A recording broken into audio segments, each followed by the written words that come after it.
Sex Party with your host, Dustin Rybka. Hello and welcome to Sex Party. I'm your host, Dustin Rybka. With me on the show this week is mainstream adult star and OnlyFans creator, Samantha Reigns. Samantha and I are going to get into all sorts of insanity in this episode, including her doing tons of anal, her doing a DVP with two guys while being watched by 10 other guys through a window who were all jerking off in a back room somewhere. Her doing large gangbangs on camera and even larger gangbangs off camera in her personal life. Her finally doing a DP in 2026. Her fisting experience. Her AVN and XBiz experience. Her and I met this last go around at AVN and XBiz on the red carpet. How to act if you see her in public. If you're a fan, you see her in public, how she would like you to approach her. She worked in a strip club for a while. She's actually going to teach us some very cool facts about strip clubs that are located near the airport. We talk about her doing strip club extras, her crazy strip club experiences, because I had to ask what she's up to on OnlyFans, her bonkers OnlyFans requests that she's gotten, her origin story, which involves being recruited into porn off of a dating app where she was searching for another girl to have a threesome with her and her boyfriend. This episode is a lot. It's wild. You're going to love it. So without further ado, please enjoy my conversation with Samantha Reigns. This week's conversation. Samantha Reigns, welcome to Sex Party. I should say welcome back, which is going to confuse everybody, but let's just be transparent. We're very honest people, so let's be honest with the audience. We attempted this last week, and we had this killer vibe going, very good back and forth, which they'll hopefully see in this episode. And we had the podcast gods were just absolutely not on our side, and so we had to trash that episode. And this is a re-record. So welcome back. Thank you. Yes, lots of technical difficulties, which we all love. Yeah, it's never a good time, but it's always necessary. I think when you're doing a podcast, you're gonna get some gremlins in there, and you just got to roll with it, Or so I've been That's told. True. I don't know. And you learn constantly. Yeah. You got to live and learn, just like the song says. Okay, so the last time we saw each other before that, also full transparency, we had met in I think that was our first time meeting, right? For XBiz in LA. Okay. Yeah. I interviewed you on the red carpet. It was a fun interview. And then we saw each other obviously at AVN. We might have got another one. I don't remember though, because it's all over the place. But yeah. How was for those of you who don't know, in January, right after the holidays, it's 1 week in Los Angeles and Hollywood for XBiz, a convention, a show, an expo, and then awards. And then the following week is AVN. I like to call it the Porn Odyssey or Porn Summer Camp. How was your Porn Odyssey? It was good. I enjoyed it. That was my second AVN, but first time actually being able to experience it. And it was my first XBiz that I remember anyways. Yeah. It was really great. Usually the conventions are usually really wear me out. I love them. I love getting to meet my fans and talking with them and everything and seeing them in person, being able to meet up with more people in my community. And I absolutely love that. But it's definitely not, even though it's 2 weeks, which is a lot longer of a convention, it's definitely doesn't wear me out, I feel as much as the Exoticas do. Okay. I'm not sure why that is, because there's usually shorter, but it was nice. It was nice. I really enjoyed it. Okay, so now I'm curious as to why that is, because do you think it's just maybe because Exotica's shorter and it's so much crammed into very compact? Okay. Yeah. Okay. Yeah. And the Exoticas, with with the exception of Chicago, well, I guess New Jersey, I don't know. I mean, it's they're in areas where it's not like you can like go out and like whoop it up afterwards. Like, you know what I mean? Like you can't, it's like if you want to go to dinner, you've got like 3 places to choose from, you know? And I feel like that can take a toll on you too, because you're in another city, but not really. You know what I mean? So that's the thing. Yeah, for sure. Definitely the travel part can definitely take a toll too. And too, like you're on the East Coast versus like the West Coast, so it's the time change and everything. And Yeah. Exoticas are wild though. They're a lot of fun. So have you done a lot of exoticas? A couple years ago, I did. Which ones did I do? I did DC, and I think I did Chicago. And then this last year, I did Jersey for the first time, and I will be doing Chicago here in a couple weeks. Yeah. It's coming up. Yeah. And the Chicago is a wild show too. I think Jersey and Chicago are like to me like the wildest exoticas. They're always the most fun. I have fun at all of them. The Exotica crew are great, but I'm biased because I live here in Chicago, so whatever. Yeah. And New Jersey, you're close to New York City, so boom, you can go into the city afterwards or whatever. I know some people go in during, which I can't even imagine trying to do that, whatever. But yeah, so clearly there's people in the audience that are here because you're here, right? They love you, they're your fans, they're excited. Future me will have promoted this, so you know that they know you probably accepted some collab invites in the future from me, and here we are, right? We're here. We're here, yeah. It's weird. Temporal mechanics is not my first my first professional career, but I do okay with temporal mechanics. So in the future, everyone's seated in the audience. It's mainly your audience, people who love you, but there's some people in there who don't know who you are, right? Maybe they're just late to the Samantha Reigns train. You did take a break for a while, whatever, which we'll get to. So for the people that are in the audience, they have no idea who you are and they're just desperate to know. Who are you? What do you do? I'm Samantha Reigns. I do adult film, and I do a lot of anal. That's really what I'm known for in the porn community right now. I'm trying to expand that, you know? I like to try different things and kind of get out of my comfort zone every little bit. Yeah. Well, if anal is your comfort zone, what is not in your comfort zone? So let's start there. Well, I haven't done DP yet. Oh, okay. I have done a couple gangbangs. I love gangbangs. I don't do them enough. But I think doing like a BBC gangbang would be a lot of fun. Okay. So, you haven't done DP ever at all? Like you've never done it in your personal life either? No, but so like I've played with myself. I've been kind of playing with myself DP every once in a while. That's been kind of recent. And then I've done double vaginal penetration in my personal life. Okay. And that was fun. But like one in my ass, one in my pussy, no, never.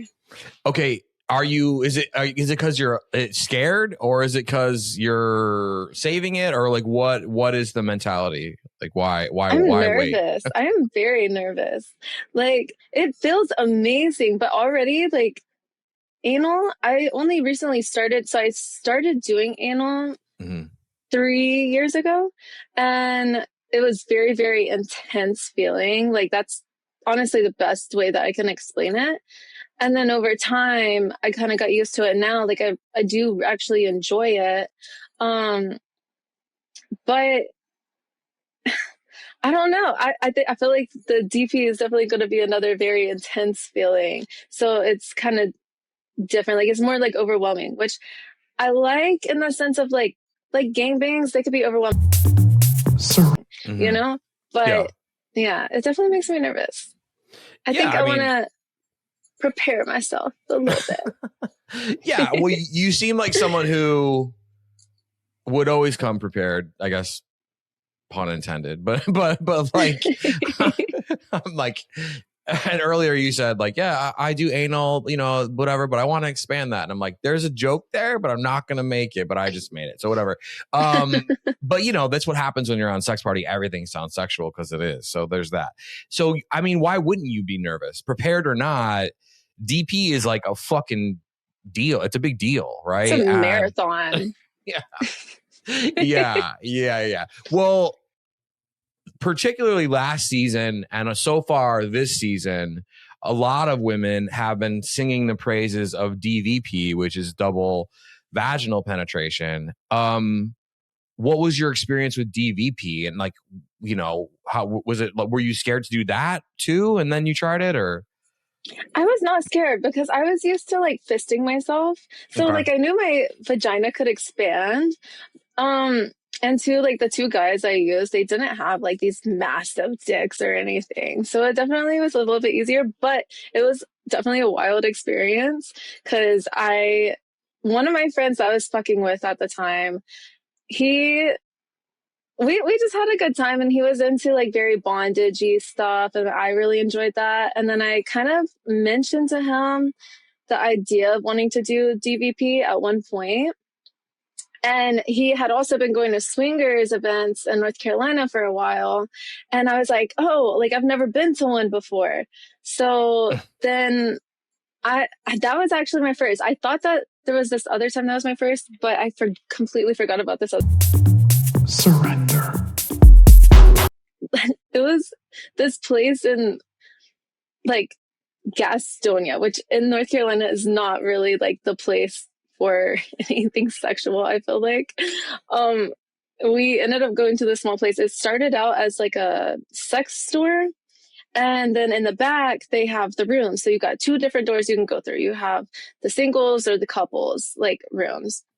There was nobody in the couples rooms, so we ended up going through the other door, and it was just a whole bunch of men in there. Like I was the only woman, and you could get a private room. The private rooms were like $50.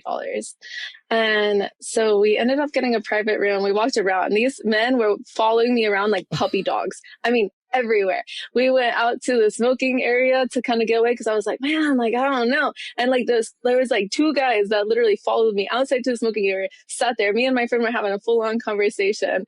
And then they waited for us to get up, and they would follow us back in. They didn't even smoke or anything. They were just trying to like see what I was up to.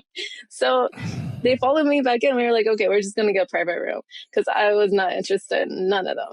So we got the private room. He brought his friend in there.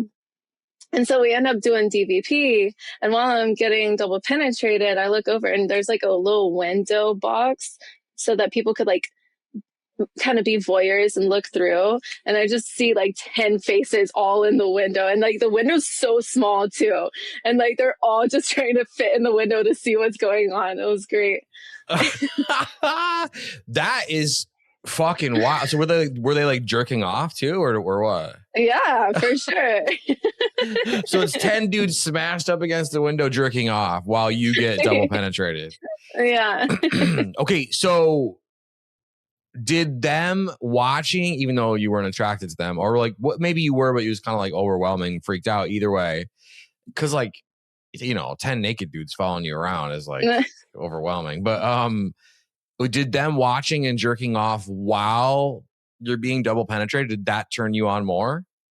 Yeah, absolutely. I love putting on a good show. I like putting on a good show, and I also enjoy being a voyeur a little bit. So okay. Yeah, it was definitely nice. I kind of did that kind of thing in my own like home, like for a while. Like I would just invite like a whole group of friends and like their friends that were in like a swinger type of community, and like me and like my fuck buddy would just go and like have sex on my bed, and they would surrender. That's fun. Sometimes like it would be a new person that was kind of new to like watching and like experiencing different things, and I'd be like, oh, it's okay, baby girl, like you could just sit there and watch me. yeah Learn, take it at your own pace, right? There's no pressure. Right. Yeah. Well, I mean, and that's like the sexual freedom that I think a lot of people don't think exists, and whether it's like inviting people over or whatever, I feel like a lot of civilians, as we like to call them, or like normies or whatever, right? That aren't in this industry. They're not a porn star like you. They're not a podcaster in the porn world, adult world like me. They aren't privy to things like that. They don't think that's possible, right? So here you are, like kind of like truly like living it, right? Yeah. Any tips on how they can make their life like yours? Maybe they don't want to be a porn star. Maybe they just are like a horny dude. Just be horny chick. you know? Okay. Can you elaborate? Like, should they just like be like, hey, I have one life to live. I'm going to text 10 girls and 5 guys. Everyone come over. I'm going to be naked in the living room. Or like, what? How do they... So I feel like for me, it's definitely finding like a group of people first that are into the same things. So even if you're new to it, going to a swingers event or a play party or something like that, you know, and like testing the waters and like just kind of seeing how it is, meeting people in that community, I think is a great way to start. You know, not just asking, I even get nervous about asking random people about, you know, things that are a little over out there because I don't know like what they're thinking in their mind. And I don't want to make anybody uncomfortable. Like at the end of the day, like I always want to make sure like I'm in a situation where like the conversation that we're having is comfortable. It's very comfortable for me, but you know, not everyone feels that way. And so I think that that's a great way to start. And also just always making sure you're going over boundaries. Everybody's boundaries are different. Consent, you know, making sure that you're tested and everyone around you is tested and just be safe. Yeah. Yeah. And it just makes everything more fun at the end of the day. Yeah. I mean, especially when you just like let go, right? If you just kind of like roll with it. And, you know, you don't, and I say this all the time, or I used to at least, and you can tell them from your experience, you kind of already did, but you don't have to, you can go to the apartment sex party. You can go to the swingers club. You don't have to do anything. You can just chill and eat crackers and you could just watch. You know, or you don't even have to watch. I mean, like in a lot of these communities, like they have a whole section that is specifically like a sex-free zone where you can just talk and mingle to these people, you know, if you don't even feel comfortable on that level. I mean, just at the end of the day, these communities are all about everyone's comfortability. And I love that. And you can do as you please. And you can, at the end of the day, the goal is just to have fun and enjoy yourself. Yeah. And I think also too, you bring up a good point. Like you said, even you, will hold back from like saying certain things to certain people because you're unsure, or maybe you like get like nervous. You don't want to like be pushy or whatever. I'll share a story. So like, which perfectly aligns with that.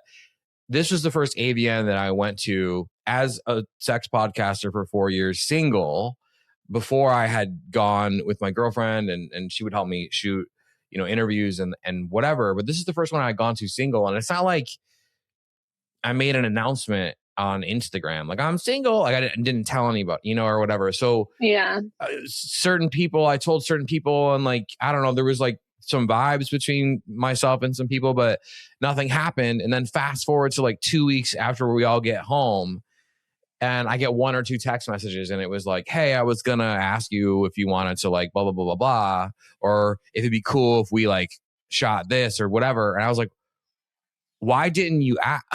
Why did you? Because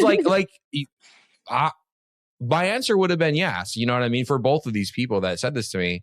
And that speaks to the idea that you don't know unless you ask. Now, granted, it's different when a woman's asking like a man, but again, there's something to that. Like if you can ask and not be creepy, you know, that's always the right call, right? Yeah, for sure. I mean, there's always like a way to go about it. And like some people like just don't really know how to go about it. And like that's understandable.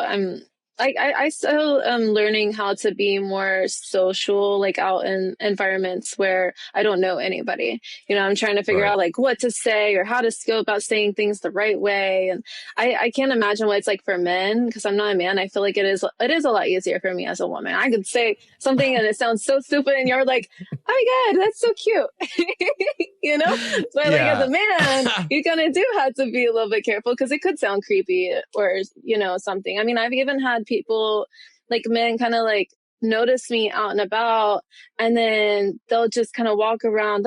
There was this one guy, he just hid behind a tree. Like I noticed him. I didn't say anything, but I noticed him, and he was just like eyeing me the whole time. And it's like, that's a little bit creepy, you know? Like it's a little bit better if you just come and be like, hey, like I respect you, or I really like what you do, or whatever, you know. There are definitely ways to go about saying things that are not necessarily in a creepy way. He hid behind a tree, like in public? Yeah. Where was this? we like, me and my friend like walked out of a bar, and I guess he like recognized me, and like me and my friend both noticed him hiding behind a tree, and then I would move and he'd like go and hide behind something else. And I'm like, why are you like hiding from me? Oh my God. Like, I don't mind if you come say hi, but don't follow me around. Like I've had too many people just follow me around, and that is very, very creepy. And especially as a woman, it just makes you feel uneasy and unsafe. So, okay, while we're on this topic, how do they take the reins? Oh, wait a minute. That was totally unintentional. Like, maybe that's the episode title. I don't know. How do they take the reins with you without being a fucking creep? Let's say a dude sees you. They know who you are. They're attracted to you. They want to say hello. They don't want to hide behind a tree, be a loser, right? Or whatever. What would you suggest? Like, do they walk up or do they wave? Like, what? Walk me through it. I would say if it seems like a good situation, like, you know, if it doesn't look like I'm with like family or something, which I don't really have family out here, but let's say I did, you know, if it looks like the right situation, then, you know, I think that that's a great time to just walk up to me and just be like, hey, I really appreciate your work. Hey, I really love your work. Hey, I recognize you. I parked beside somebody, and like, it was really interesting because I was meeting with one of my friends out to lunch, and I parked beside somebody, and he was like, hey, I know you. And I was like, oh, do you? He's like, I was like, Samantha? He's like, oh my God, you are. And so like, but I respect that. And he stayed in his car. Like, he didn't like get out or anything. He just stayed in his car. Or even if you're not in a car, like, you can walk up to me. Yeah. But, you know, be respectful about it at the end of the day. Don't just keep following me around and not say anything, because that does get weird to me after a while. Super weird. Yeah. There's nothing worse than someone following you. It's so bizarre. Yeah. It's because I don't know what you're thinking. I don't know what your plans are. I would rather you just come up to me and like say hi. You know? Yeah.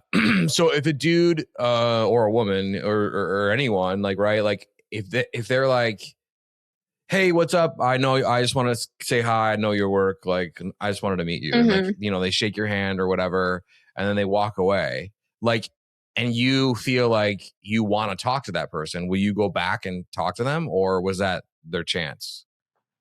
I mean, I feel like that was probably their chance. I mean, unless I am very physically attracted to them, I might, you know, but like, I am also a person that can hold a conversation, I feel like. So if they wanted to say more, if I'm not busy, you know, like if I got somewhere to go, like, I'm just going to be like, hey, you know, and I'll be nice. Right. But if I do have time, like, I'll stand around for a little bit and like, you know, have a small conversation. Yeah. Okay.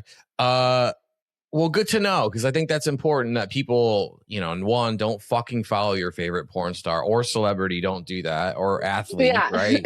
Like, don't be a weirdo. Nobody, don't follow anybody and not say that. Yeah, exactly. Yeah, and some of these people are like have security in our arms. So I'm just going to put that out there. Like, don't find yourself in that situation. We always want the audience to make the best choices when they're in these positions, because they can meet you guys like at Exotica or ABN or XBiz, which I'm going to go into that in a second. I want to go back to the DVP thing, because why wouldn't we? Number one. And number two, it's a question I ask everyone who's experienced DVP. The first time you had it, walk me through what it felt like. Did you feel like you were surrender? Like, what was your experience with it? My experience, okay, so it started out with like just one of them just kind of fucking me, just to kind of like help me relax a little bit. Yeah. And then like the other guy kind of, you know, slipped it in. It was enjoyable, but it did take me a minute because like, you know, it's still really, really tight. So like it just took a minute for me to relax enough for it to actually be as enjoyable as what I had imagined. Yeah. Yeah. And Yeah. then did you have an orgasm during that first DVP? I don't remember, Okay. honestly. Okay. Well, I think you I probably don't would have remembered. remember. Yeah. Yeah. Yeah. But have you had an orgasm in a DVP since? That's the only time that I've ever done DVP. Okay. Just that once. Okay. Yeah. Yeah. Okay. Yeah. Cause that to me, and we can talk about it cause you said you've done gangbangs, just not DP yet. Yeah. Yes. Same thing. It's like, I think and the audience, I think it's interesting to know the thoughts you're having while you're in a gangbang, while you're being DP'd, while like, you know, whatever. So when you're in a gangbang, like, are you fully giving into it? And it's kind of like this like slutty fun, submissive thing that you're doing. Tell me everything. Yeah, absolutely. That's exactly what it is. Like for me, a gangbang is the same thing as like me being choked. And if I'm being choked while I'm in a gangbang, 10 times better. I absolutely love that. Because for me, it's just like, there's so much going on that I don't have time to think. And that's the whole thing. Like about me, like I just want to not think. I just want to come. Surrender. I don't have time to like think. I can just feel. And I love that feeling. I don't do them enough, but I definitely give myself in. And it's definitely a submissive thing because I am a very submissive person. Right. I'm not really a dominant person. I've tried a little bit of dominating things and like I just don't feel right. Like I am a very submissive person. I want to surrender. Well, it probably gets you into that like cum drunk like subspace like faster if they're just kind of like tossing you around and you don't have time to think like you said, and it's sort of like I don't even know whose cock this is. Like that probably helps you. I'm dick drunk. I don't know. It's just there. I'm taking care of it the way that I know how. Yeah. And I think a lot of women, even, and this is just my dumb podcaster opinion, like not just in adult or like sex work, but in the real world, like civilian women, I think they're so fucking tired of the bullshit they have to go through as women, like on the internet, in person, at their job, whatever. But when it comes to sex, I think the thing that guys miss is making someone feel safe and then completely taking the reins. God damn it. Surrender. Just enjoy it, right? You know? Yeah. Yeah. But you have to make someone feel safe first. You can't just like rush in. Like, yeah, for sure. Like, I mean, surrender. But like if I feel comfortable with you having sex with me, then you can choke me. But like when it comes to like I fold and stuff, that's another level of safety and like feeling safe with another person where it's like, okay, like foreplay and everything is definitely like needed and necessary. And I mean, that is part of the foreplay, but having a conversation with me beforehand, like really getting to know me beforehand, like really definitely helps, you know, me to feel the vibes and also me to know like, okay, do I trust you enough that like, I really do not have any control, but I do like it whenever I feel that way. Yeah. I mean, I think a little pre-consent talk is always necessary, and go right into it. I mean, and I just think that when you're doing stuff like that, like if you're submissive, what better way to be submissive than with a group of people where you're like, what's happening, you know, or whatever. I think a lot of women seem to fantasize about it, but they can't or would never act on it because of the stigma or whatever. How many gangbangs have you done? I have done 2 on camera. Okay. 1 big one off camera and like a couple also off camera on my own time. Okay. So the ones on camera, how many guys were there? The first one I think there was 5 guys on my first one, I think. Okay. And like 7 on my second one, Okay. I think. And then in your personal life, like you said there was a big one in your personal life. Like how many people was that? I've done as many as 15 guys in my personal life. Okay. Yeah.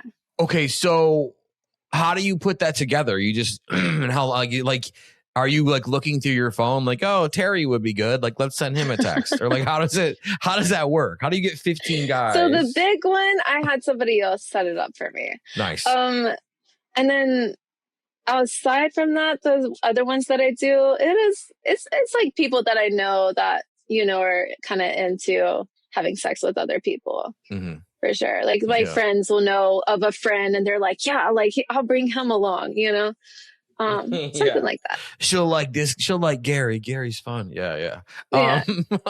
Okay. What does it feel like for you? Were you nervous doing a 15 guy gangbang? Maybe a little bit. I took some breaks. Yeah. But yeah. Gotta have a water overall, break. everybody was very respectful and everything. I think that's the biggest thing. So yeah. It was fun. So submissive, how submissive are you getting? Like, are they slapping, spitting, choking, like pulling your hair, like tossing you around? Like, what kind of stuff do you like the most? So more like definitely choking, definitely pulling my hair, throwing me around a little bit. Not quite slapping and stuff. I feel like that's more my limit. Okay. I like to have fun. I don't like anything that's degrading. Okay. Well, that goes into everybody's levels of degradation are very different. Right? Some people could see choking as degrading. I've talked to some men, I'm like, and they're like, no, I don't feel comfortable with that. I'm like, I will tell you if it's too hard. Like, choke me. Yeah. Okay. So I guess it's different for everybody for sure. Yeah, and that's so. I'm glad that you said that and you made that point, because everyone's level of like how far they want to be demeaned or like submissive means something completely different. So verbal degradation, like someone being like all that, are you not into that, or are you kind of not into that? Okay. I like being called a whore, a little slut, stuff like that. But that's not degrading to me. Like that's kind of normal sex talk to me. It's loving. Yeah. It's very loving. Yeah. Okay. So in a gangbang, 15 guys, 5 guys, 7, whatever, traditionally for you, where are they coming? Is it a combination of cream pie and facial? Is it all facial? What is it? All mostly facials, or like I'll swallow. Surrender. I used to do cream pies, but I don't do cream pies anymore. Yeah. Yeah, it can get kind of risky. Well, it's risky, and like that, like I've had like a scare once in the past where it was like I did like a gangbang and I had sex with like this person, and then I didn't like have my period like till 2 weeks late, and I was like, oh my God, like I don't know whose it would be, but like I also like I'm partially infertile, so I'm like but I still don't trust that. People who are infertile still have babies. So I don't trust any of that. And also my pH is very, very sensitive. So I'd like to keep that on a baseline as much as possible. Right. Yeah. And two, like I've been allergic to people's cum before. Really? Okay. Like internally. Yeah. Like it'll like burn. Okay. So wow. I prefer to just stay away from that now. Yeah. I mean, unless you're going to like be like on birth control and also like know your cycle and shit and know those windows or whatever, like it is a thing. It's like, there's a lot of risks that people don't, there's a lot of loopholes, I will say, where shit can happen. Shit can go wrong. You can come in my ass. I'm cool with like anal cream pies. Yeah. So when you have a group of guys, 15 guys, 5 guys come on your face, is that making you feel, is that the kind of degradation that you consider that degradation? Are you into that? Does it make you turned on to feel that like hitting your face or like be covered in all these dudes come? Like, is that a thing for you? Do you love that? I think it's hot. I honestly like swallowing more. Like I love Surrender. following everybody's load. So that turns you on more. Yeah, Okay. that turns me on more. But I do Surrender. Yeah, there's an aesthetic quality to it that I think is just almost like, this is going to sound so fucking crazy, but I'm just going to say it because who gives, I mean, maybe they'll turn off after I say this, but like, to me, it almost feels like in the day and age we live in, it almost feels like a fashion statement. Okay. And because if you look at like movies or music or like photo shoots that like, you know, certain people have done, like maybe like, or like a horror movie, like there's blood on their face. Like we all kind of realize like why that would turn someone. Yeah, exactly. And so I feel like facials from porn have worked their way through the mainstream into, I think, almost like fashion in a way. And I can't wait for someone to like take me to the mat with that. Like in the cut, they're gonna light me up in Surrender. their face. Well, I feel like someone showed up to XBiz. Surrender. Millie Morgan, and I interviewed her. And I'm like, I don't know, video wise, I'm gonna have to blur this or what, but like she had her makeup done as though she had a facial. And I'm like, yo, facials as fashion statements, let's go, whatever. But you're right. There is an aesthetic to it. There is a pop culture sort of vibe to it, right? You look at the back of like any porn, like, well, I guess it used to be like DVDs or whatever, but like the cards that they put on the Twitter and shit now, or whatever. It's surrender. Ever. So it does turn you on a little bit to get a facial, but you prefer to swallow. Yes. Okay. So are you working your way into DP for 2026? Do you think that you'll do it on camera? I would like to do it for 2026 on camera. Yeah. Yeah. But I'm trying to stretch myself first with toys and get myself comfortable with the toys. And then which, I mean, toys are still like not comparable at all to actual people. Yeah. Like me getting actually fucked by a person is very different from me fucking myself with a toy. But I feel like if I can get myself comfortable, which I put all of my my DP videos, I put all on like my OF. So like they can kind of, see the process of me training and stuff. But yeah, I definitely want my first one to be on camera this year. I would like so. Yeah. Okay. So they can cross their fingers and hope for that to be dropped. Well, maybe it'll drop this year. Maybe it'll drop next year. But yeah. Yeah. Give them something to look forward to. As if they don't have enough already from you. But you mean everybody's like, oh my God, when's like DP is such a milestone. Everybody wants something more. Yeah. That's the world for you, right?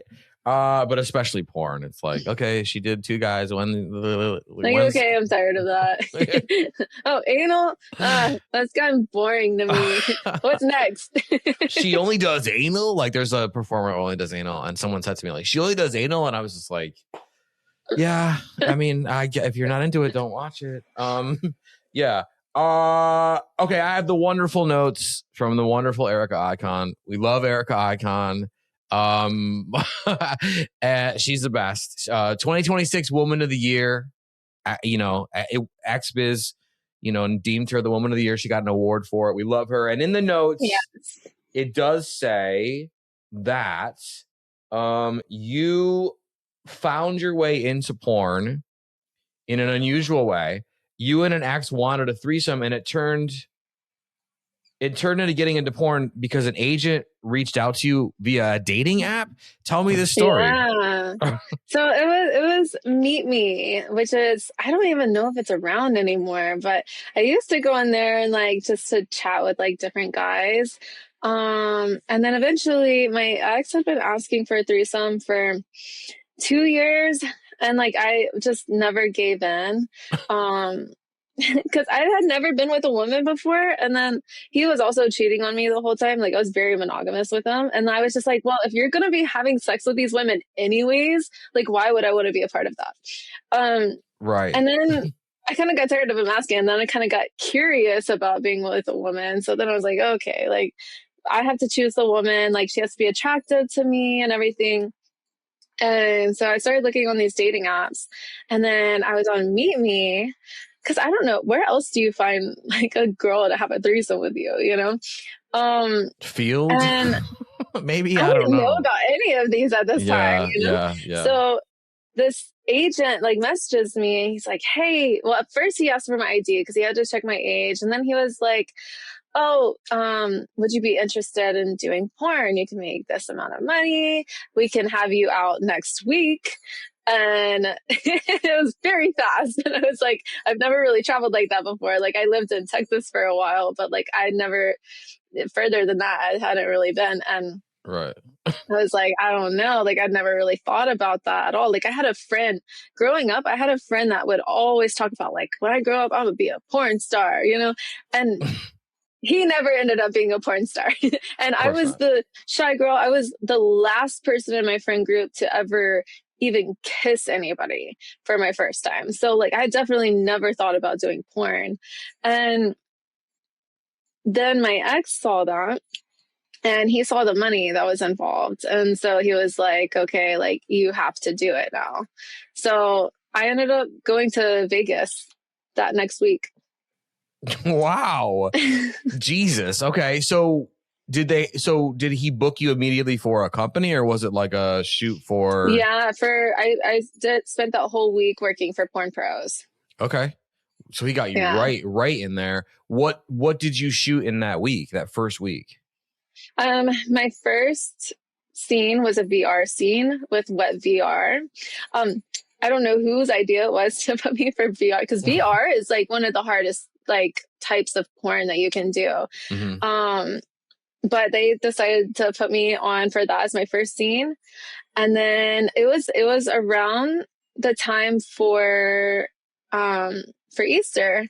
So then I did the tiny 4K Easter scene of that year. Did you dress up like an Easter bunny or something? Yes, I was. I played with myself with an egg and a carrot. I fucked myself with a carrot. Okay. Yeah. It was cute. Right. Okay, so you shoot those two scenes. What else did you shoot? What? Oh, cum 4K. So I had a lot of cum on me. That was with Johnny Castle, and like that's the first time I ever learned about like the fake lube cum and everything. Because like, yeah, nobody's coming that much. It's like over the top, like milk. Yeah, it was fun though. It was like a little workout scene. What else? There was 2 others that I did.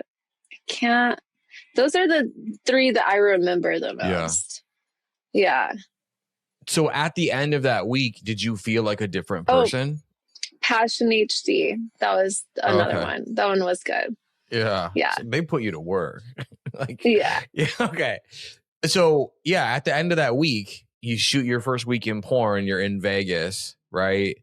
Do you feel like a different person? Like, how do you feel at the end of that week? Okay. Absolutely. Did you feel empowered, or are you just like, yo, I got fat paid, we're going to the fucking slots? So I literally lost my virginity with one guy. Then 6 months later, I got with my ex, and I was with him for almost 4 years. I was completely monogamous. So I hadn't been with like anybody until I got into porn. And then all of a sudden I am becoming a freak. Like I was having so much fun. Good for you. That's awesome. It really felt good. And too, like I felt like emotionally dependent on him. And then like I got out, and I was like, there's so much life that I have not lived, and there's so much life that I can live. Like I'm traveling, I'm making all this money, I'm eating good food. And I am getting fucked by like people who really know how to fuck. And I like that a lot. Yeah. Okay. First of all, congratulations. Sex party round of applause. We love that, right? And I'm happy for you. But I want like, porn aside, right there, what you said, the lack of experience, which wasn't your fault, right? But it was just how you were kind of trying to be this certain way in your life or this certain person. This is exactly why people should not wait till they're married to have sex because you're missing everything. And then once you have it, you're like, oh, that's what it feels like. And you're like, I could do it with all these people, like, but now I'm married. So it's like, not great. Yeah. Yeah. I love that for you. I love that you went and that week. So did you then come back and like break it off with your boyfriend, or like how fast? I broke it off with him 3 days into me doing porn. So I was in Vegas whenever I broke up with him, which was the best thing that I ever did for myself. Did he freak out? Yeah, he actually came to stalk me in Vegas. Oh no. Yeah. So it was a little messy there for a little bit. So like by the second or third scene, you're like, yo, I had so many orgasms. These guys are like tossing me around.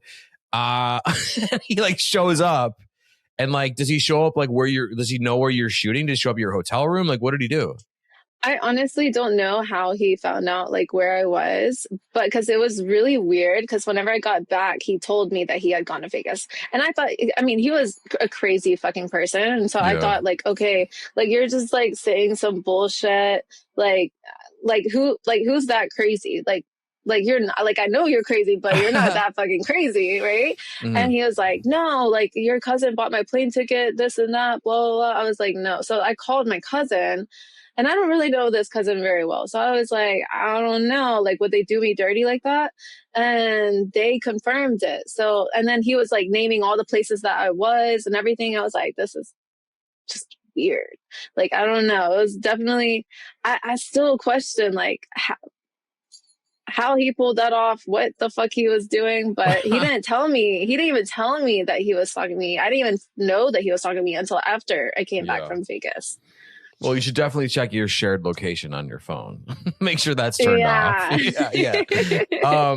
Okay, that's fucking insane. But I mean, every story has a blowout ending that's a good story. So there you go. Yeah. Okay. You did mention OnlyFans, so I'm going to use that to segue into OnlyFans. I'm going to ask you a bunch of things about OnlyFans. Number one, what can people expect when they go to your OnlyFans? How crazy is it getting over there? What kind of things are you doing? Then I'm going to ask you the $64,000 question about crazy things on OnlyFans. So you can think about that while you answer like what's up with your OnlyFans. So my OnlyFans, I have been kind of on and off. I'm terrible at social media. I hate social media so much. I'm trying to get used to it. I love watching my social media, but like when it comes to being on my phone at the end of the day, like I do prefer to be more active. So I like doing the videos and stuff, but I like interacting with my fans more than anything. So like I have a lot of content, but because I do struggle with posting, I have gotten where I post my scenes more, but when it comes to like everyday posts, I am more of an interactive type of person. So if you're sending me messages in my DMs, we can go on all day long. Yeah. That's more of like my OnlyFans. I was doing a lot of anal, because that's just what everybody loves. Everybody loves anal. So I was doing a lot of anal. Last year I did a 30-day anal challenge where I did something with my ass every single day, and I was trying to surrender. But by the end of it, like the beginning of this year, I ended up ripping my asshole, and it kept me from being able to do anal for a very long time. I just recently started being able to do anal again. Yeah. So it kind of made me a little bit nervous. But it's still like the main thing that is very attractive. I'm always doing something, trying out different things, like the DP stuff. Like I try to do that, or just like me, just masturbating on my own. Yeah. Sometimes I'll make a video that's specifically like meant for them. Sometimes I'll literally just masturbate all the time. Yeah. Well, I mean, chronic masturbation goes hand in hand. I mean, you're going to be great on OnlyFans if you're a chronic masturbator. Yeah. Okay, so is there girl over there, girl over there, boy girl? I mean, it's that kind of stuff too, or no? There's boy girl anal, there's girl, and I am just starting to get around to doing threesomes as well. So sometimes Okay. it's a girl guy, sometimes it's a boy girl. Okay. And that's the same like for your, like if you're on Fansly, loyal fans, it's kind of all the same content or a little different? Right. So I just started making those accounts, but I haven't posted on them yet, but I'm planning on getting both of those started this year. All right, cool. Okay. For the big question, and I'm going to preface it like I always do. I'm a weirdo. Samantha's a weirdo. Like we love everyone's a weirdo when it comes to sex. So when I say this, I'm not kink shaming. I would never kink shame. We're not the kink shaming show. Samantha's not the kink shaming type. So that being said, what's the weirdest, most bizarre request that you've had on OnlyFans? I love my kinky people. Yeah, but, they're the best. The most bizarre fetish that I have done was a nose fetish with someone else. That was actually kind of recent. It was a new one because I'm always interested in learning like different fetishes. I'm like, what's new? And this guy had a nose fetish. Surrender. And then Surrender. nostrils. That's definitely a very bizarre fetish. It was interesting. Okay. I've had like some people who are into armpits, so I'll try and play with my armpits in different ways, where my favorite is like my feet fetish people. But like I used to have this guy that would constantly have me do something different with my feet. His favorite thing, Surrender. just rub it around. Okay. Okay. Like so I love this shit. I love this shit because it shines a light on how deep and different human sexuality can be. And I think that's a fucking amazing thing. So you're sticking your foot in a toilet bowl and fucking your armpits with dildos and stuff. That's so, all right. And then someone's licking your nose, Eskimo kissing. Those are all great. They're good. Yeah, very creative. There's some things that like I don't do that people have asked for, like vomit type stuff. Like I don't mind vomit stuff. Like if I'm sucking a dick and I throw up, like if I just drink water that day, like I don't like okay, like I'll send that to you, you know? Sure. Yeah. But like when it comes to like somebody wanted me to like throw up in a bowl and drink it, and that is like that that's way past my boundary line. Red light. I will like I'm not doing that. Somebody wanted like a picture of my poop, and as easy as it is, it just makes me feel kind of weird. So that kind of crosses my line too. Yeah. Yeah. Well, you mean you're already sticking your foot into, I mean, you're already giving them so much, you know what I mean? So like, yeah. And also too, it's okay to give them nothing. It's okay to give them like fucking, I mean, everyone has boundaries and yours are obviously clearly defined. And you seem like a really open-minded person, obviously, but the best open-minded people have boundaries, whether they're movable or not is up to them. And I think that's important. Like, it'd be really easy to charge you $100 for a picture of your shit, but like you don't want to do that, so therefore you don't do it, and it's whatever. So I totally understand. I don't think we've had similar, but not quite those, which is great. And then like I'm surprised there was no like piss content in there for some reason. So I used to do piss content, like just like me peeing outside or something, but OnlyFans doesn't allow that. So now I've just kind of gotten away from that. I mean, even as it is, I do some squirting stuff when I can squirt. I will squirt. Yeah. It's kind of hard to make me squirt sometimes, but like if somebody wants to buy a custom, I will gladly make sure I squirt for you. Lots. I'll make sure it's all over the camera for you, you know, but I've had to get away from some things just because like they don't allow it, and I'm still trying to figure out like the platforms that do allow these certain things, because I probably would do more of like some of these things if you know they allowed it more. Like I don't mind piss play a little bit, but like I've done some scenes where like somebody Surrender. I don't mind trying things. It doesn't mean that I'm down for it. Mhm. So like, I'm not really into that anymore, but like me peeing and like videoing it, I don't mind.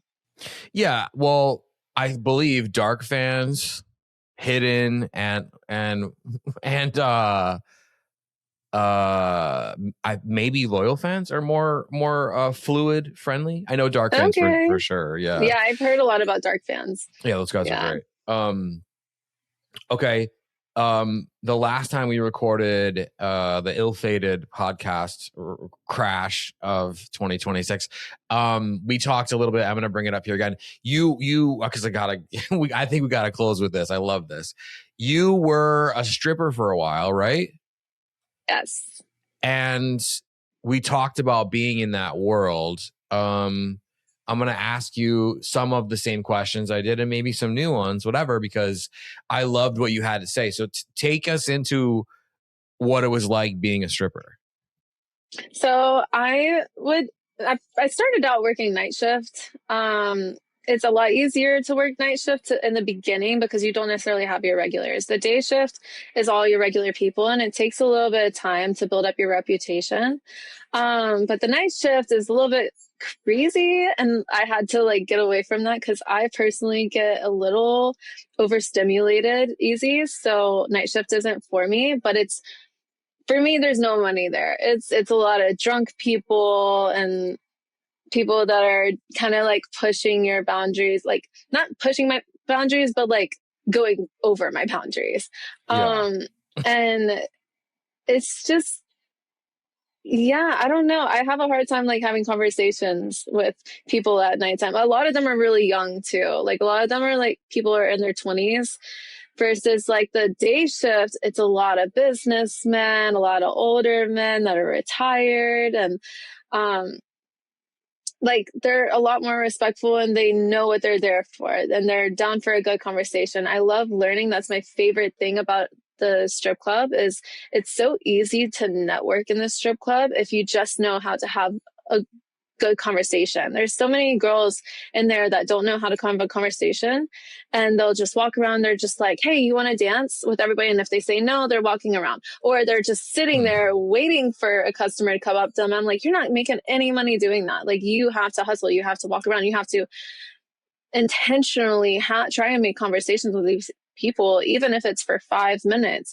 Make that conversation worth it, because that 5-minute conversation, if you like really intrigue the guys and not ask just generic questions, Right, then like you're more likely gonna not just get a dance, but maybe even go to VIP and actually where the money really is.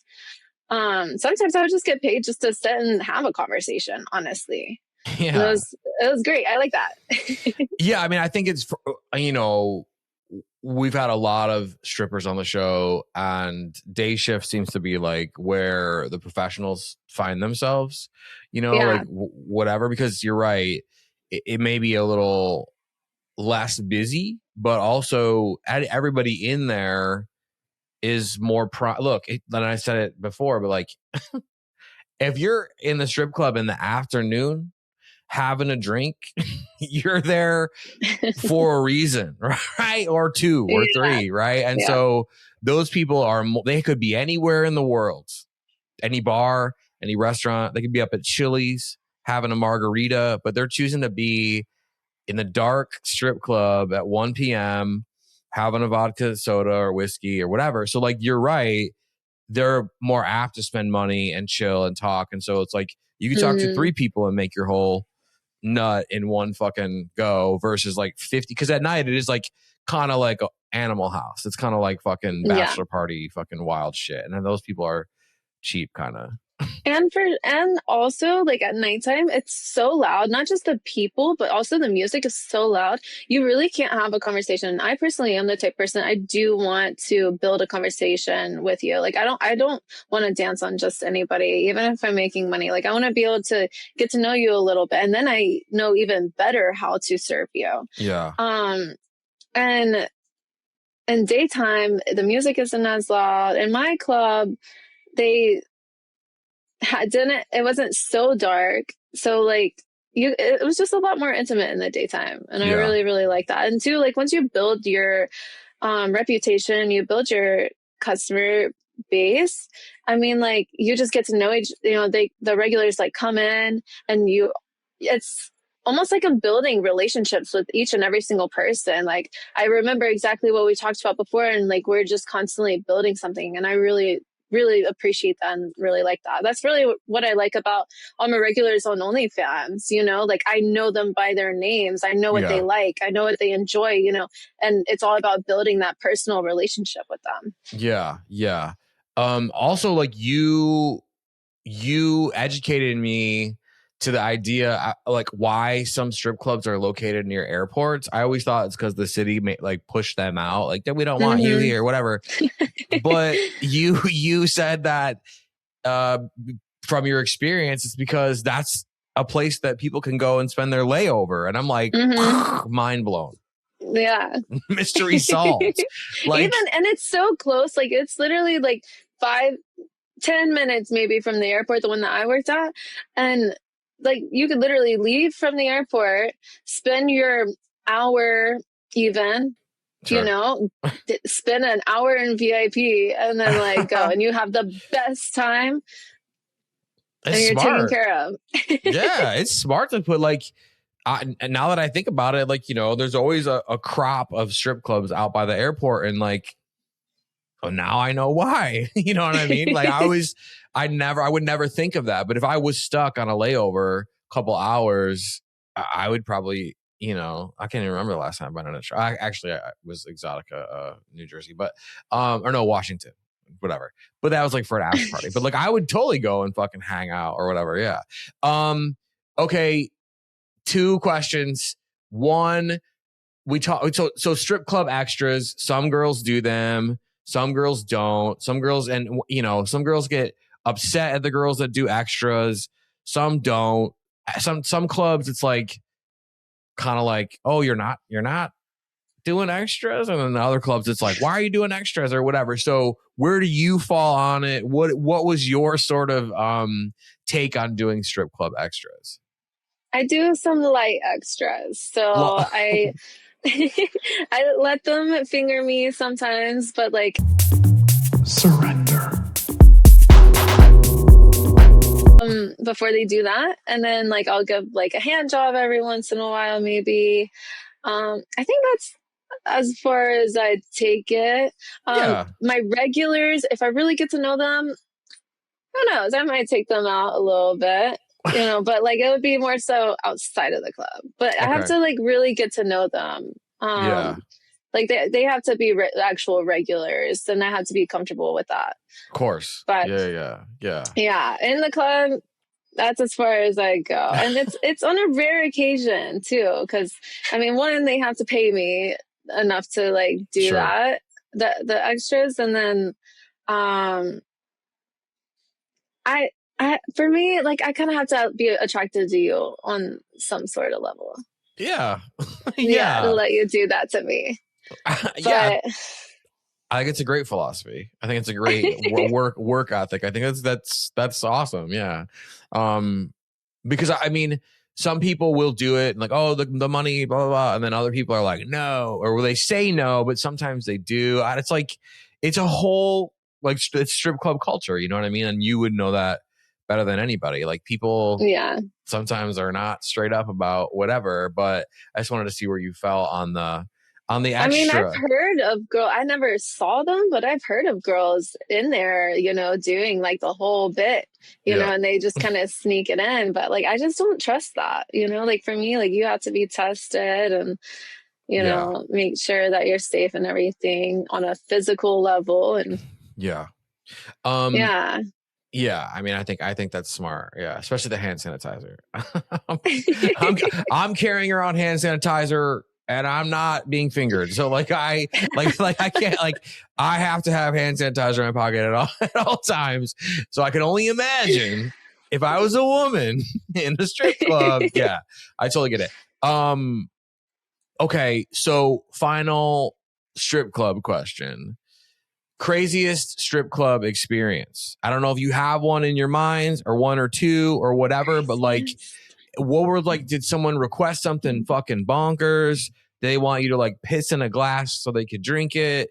Was there a fight? Was there a celebrity? I don't know, like crazy, like anything crazy comes to mind. This is one of my favorite bits that we do on the show. People tend to have stories that I'm like, what? So like, you know, I don't know if you have anything comes to mind. I feel like all of my stories are pretty generic. I don't have any crazy stories that I can think of aside from like, you know, like people that come in, they're feet fetish people. So they just want to rub my feet, or somebody comes in, they want to just smell my armpits. Okay. Yeah. Or the extras. Aside from that, I feel like everything's generic. There was one guy, he came in, it was around Christmas time, he was dressed up as an elf. And he came with a whip, and so like, you know, he paid me to like whip him, he whipped me. It was cool. Oh, okay. I was like mutual whipping. Yeah. Okay, that's different. All right. We will take that. You know, yeah. We love that. Samantha Reigns, thank you so much for being with me on Sex Party.